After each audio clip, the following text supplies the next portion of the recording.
মিটিংয়ে আমাদের গুরুত্বপূর্ণ তিনটা সিদ্ধান্ত হয়েছে। আমি এই রিড আউট করবো। এটা রিড আউট করার পরে আপনার সিদ্ধান্তগুলো জানতে পারবেন। আজ শনিবার 10 মে 2025 তারিখে উপদেষ্টা পরিষদের এক বিশেষ সভা অনুষ্ঠিত হয়। সভায় আন্তর্জাতিক অপরাধ ট্রাইব্যুনাল আইনের সংশোধনী অনুমোদিত হয়েছে। সংশোধনী অনুযায়ী আন্তর্জাতিক অপরাধ ট্রাইব্যুনাল কোনো রাজনৈতিক দল, তার অঙ্গ সংগঠন বা সমর্থক গোষ্ঠীকে শাস্তি দিতে পারবে।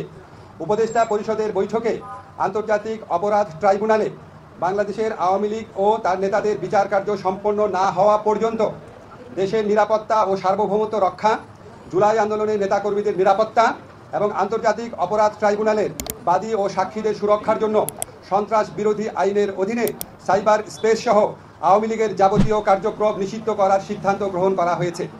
এ বিষয়ে প্রয়োজনীয় পরিপত্র পরবর্তী কর্মদিবসে জারি করা হবে। এর পাশাপাশি আজকের উপদেষ্টা পরিষদের বৈঠকে জুলাই ঘোষণাপত্র আগামী 30 কার্যদিবসের মধ্যে চূড়ান্ত করে প্রকাশ করার সিদ্ধান্ত গৃহীত হয়েছে।